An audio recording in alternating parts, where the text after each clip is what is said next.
Place the compressor on a sturdy surface so that the rubber pads are resting on it. Please do not place the compressor in this manner, that is, vertical position. And never keep the compressor on soft surfaces such as a bed or a couch or the patient's lap, as this may block the air openings. Plug the power cord into a power socket. Connect one end of the nebulizer tubing to the compressor air outlet.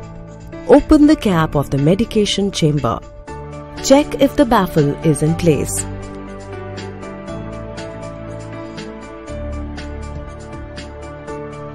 Remove the respule from the light-protected pouch.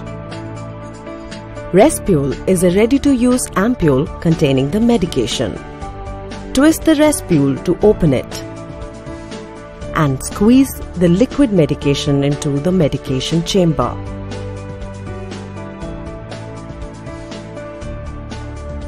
Reattach the cap.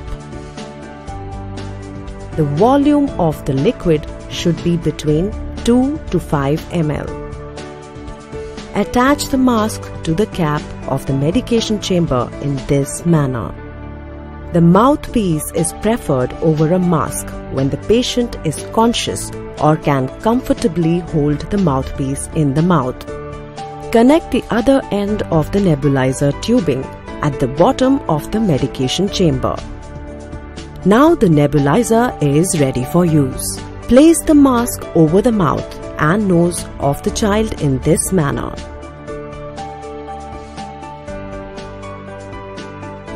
Switch on the power and the compressor.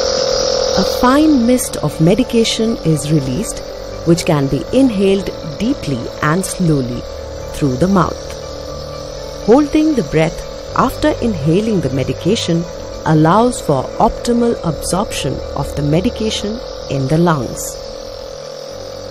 Exhale slowly. Continue nebulization for about 5 to 10 minutes till you hear a spluttering sound from the nebulizer system.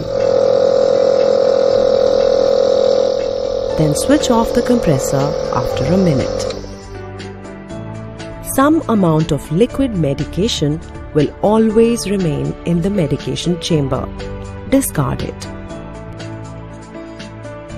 Turn the power switch off and unplug the power cord from the power socket.